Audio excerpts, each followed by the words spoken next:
Está em análise no Supremo Tribunal Federal o caso da desaposentação. É a possibilidade de uma pessoa aposentada que continua a trabalhar receber pensões maiores por causa das novas contribuições à Previdência Pública. Isso geralmente acontece porque o aposentado percebe que seu benefício teria sido superior se consideradas as condições atuais de trabalho. Mais uma preocupação para o governo envolvendo o caso da Previdência. Os ministros do Supremo Tribunal Federal voltaram a analisar hoje casos sobre a desaposentação. Eram 3 julgamentos diferentes. Por 7 votos a 4, a Corte decidiu que os aposentados que voltarem a trabalhar não têm o direito de corrigir o valor das aposentadorias, levando em consideração o tempo de contribuição do período em que retornaram à ativa. A decisão afeta mais de 480 mil trabalhadores que poderiam pedir um novo cálculo do benefício se a medida fosse aprovada. Um ponto considerado pelos ministros foi o impacto econômico da decisão. A estimativa é de que, se a medida fosse aprovada, o impacto do INSS seria de 181 bilhões de reais nos próximos 30 anos. A decisão tem repercussão geral, ou seja, vai servir de base para outras ações em todo o país. São cerca de 70 mil casos paralisados atualmente. O INSS também vai seguir a decisão. O Brasil é a 4ª nação mais corrupta do mundo, segundo o Índice de Corrupção do Fórum Econômico Mundial. O país está atrás apenas do Chad, da Bolívia e da Venezuela, que lideram o ranking. Um outro estudo também revela que 9 a cada 100 brasileiros confessaram já ter pago algum tipo de propina no ano passado. Um estudo realizado por 2 pesquisadores britânicos em 2015 revela que 9 a cada 100 brasileiros confessam que pagaram propina nos últimos meses. E 4% dos brasileiros reconhecem ter corrompido policiais no último ano. Nossa rodovia não é diferente. No último dia 26, no quilômetro 165, na BR-116, às 18 horas em Jacareí, um motorista de caminhão que transportava alumínio, após constatação pelos policiais rodoviários federais de algumas infrações de trânsito, ele ofereceu R$50 para que os policiais deixassem de aplicar as multas. Desse modo, foi dado voz de prisão ao condutor pelo crime de corrupção ativa, no artigo 333 do Código Penal, encaminhado então para a Polícia Federal de São José dos Campos. Thaís Orlovic, repórter setorial. Por ano, são formados no Brasil mais de 700 mil agrônomos. Conheça um pouco mais sobre essa profissão que está em alta. No Brasil, hoje, existem 85.740 profissionais na carreira de agronomia. O agrônomo acompanha o preparo e cultivo do solo, o processo de colheita, o armazenamento e distribuição dos alimentos. O profissional formado em agronomia tem o objetivo de melhorar a qualidade e produtividade dos rebanhos, plantações e produtos agroindustriais. No que diz respeito à criação de animais, este profissional se ocupa da alimentação do rebanho, da produção, saúde e abate. Ele ainda gerencia os processos de industrialização, armazenamento e comercialização de produtos de origem animal e vegetal. O Brasil é um grande produtor agropecuário, o que aumenta as possibilidades da atuação deste profissional. Além disso, quem se forma em agronomia pode atuar também em empresas. As possibilidades de atuação do profissional formado em agronomia são grandes. O mercado de trabalho se mostra aquecido e com boa absorção desta mão de obra. Acompanhe agora a entrevista do dia com o advogado e jornalista José Carlos Cataldi. Em pauta, a importância da cultura regional.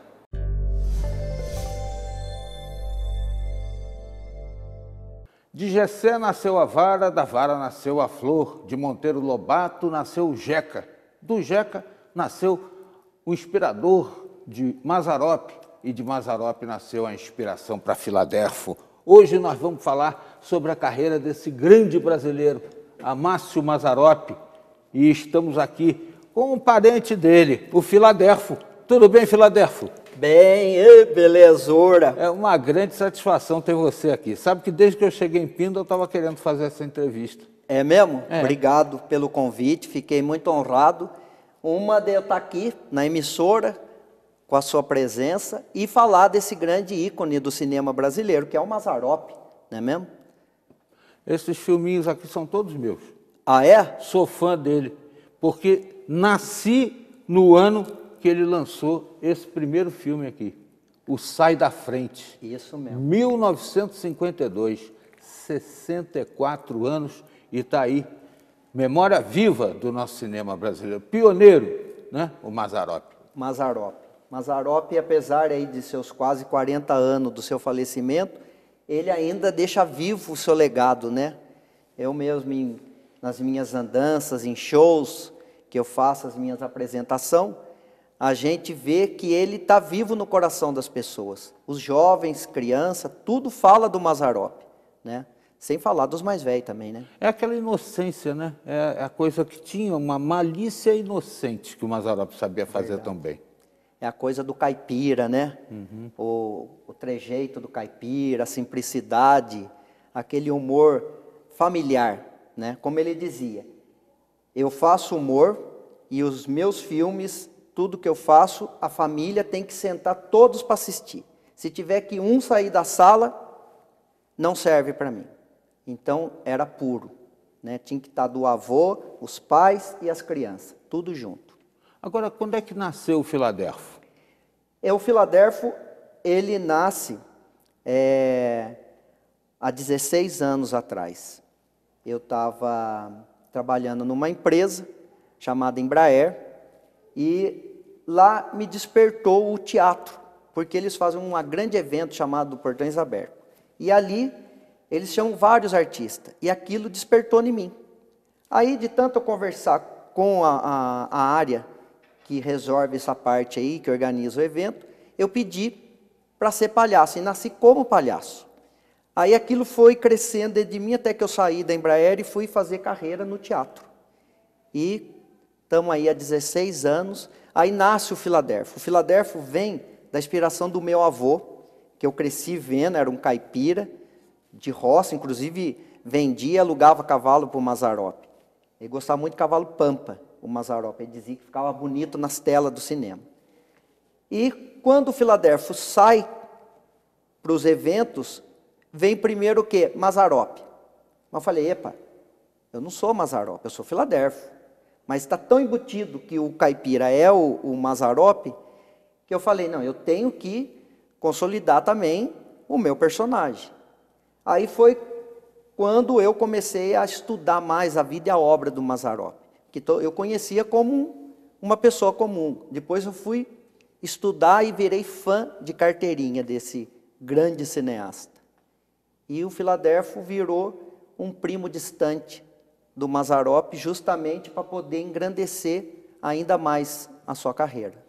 Na Rádio Nacional do Rio de Janeiro, de onde eu sou funcionário, agora aposentado, né, 35 anos lá dentro, surgiu o primeiro programa de rádio para falar de cinema, falando de cinema com Adolfo Cruz. E o Adolfo tinha uma relação muito intensa com o Mazzaropi, a ponto da gente até, de vez em quando, ter tido contato também pessoal com o Mazzaropi.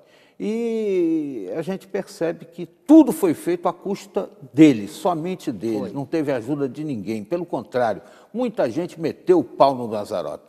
Principalmente naquela época de cinema novo, câmera no ombro, uma ideia na cabeça. Isso mesmo. O povo meteu o pau nele. Inclusive eu trouxe uma revista que é da Manchete, ela não está inteira, mas o principal está aqui, que é a matéria. E fala justamente do cinema novo, né? Criticando o Mazzaropi. E aqui tem vários artistas que ficam cutucando o Mazzaropi. E ele diz, nas falas dele, que eu faço cinema para o povo. Eu não faço cinema para crítico. E o cinema novo era para crítico. Ele falava assim, crítico enche a primeira fileira do cinema. O povo lota o cinema. É para esse público que eu faço. Então, e isso daí ganha dinheiro e paga os artistas, porque artista não vive de troféu, não vive só de aplauso. Ele tem conta para pagar, ele tem uma vida para gerir, ele precisa de dinheiro. Então ele pensava desse jeito. Essa revista tem uma catucada também na solteirice do Mazzaropi, né? Tem. Inclusive o próprio Aguinaldo Raiol aqui, ele fala, né? O Mazzaropi, por que até agora você não casou? Aí ele diz que a grande paixão da vida dele não quer ele, que é a Hebe Camargo. Só que ele fala que é a moreninha do Paissandu, como ela era conhecida na época, né? Afinal, se conheceram em Taubaté, né? Em A Hebe é Taubaté. de Taubaté, assim como o Cid Moreira, uma série de outros artistas, Celi Campelo, Celi né? Campelo. Todo mundo. Taubaté é um celeiro de artistas. Exatamente. E embora o Mazzaropi não seja de Taubaté, teve boa parte da sua vida, ou quase toda, em Taubaté. Isso. Alguns momentos em Tremembé, outros momentos em Pindamonhangaba, onde o pai dele tinha até o circo, que Isso. hoje é o Correio Central de Pinda. Exatamente, era o Teatro Pavilhão, né? E o Teatro Pavilhão até tem uma história do Chico Frô, que é um grande amigo, já falecido, mas foi um grande amigo do Mazzaropi, e está em vários filmes. E o Mazzaropi estava com o teatro dele, Pavilhão lá, e na época as tropas da militar estavam estacionadas lá em Pinda. E o Chico Frô passa com um amigo e dando risada perto dos guardas. E os guardas achou que eles estavam rindo deles, né, da polícia. E foi atrás dele, eles correram, entraram dentro do teatro do Mazzaropi. Aí chegou a noite, eles foram lá e quebraram tudo o teatro do Mazzaropi. Que horror. Aí foi aonde ele começa novamente. Ele teve vários recomeços, né? E daí ele volta para São Paulo, trabalha em outras companhias de teatro, até ele se reerguer e volta de novo. E numas dessas o pai dele vem a falecer e acaba morrendo e sendo enterrado lá em Pindamonhangaba. E o Mazzaropi também está enterrado em Pinda. Isso. Agora, o Filadelfo, você chegou aí num carro incrementado, chama Anastácio, né? Onde é que nasceu o Anastácio na sua vida? Mas vou lhe pedir para contar isso no segmento da entrevista já, aqui no Repórter Setorial.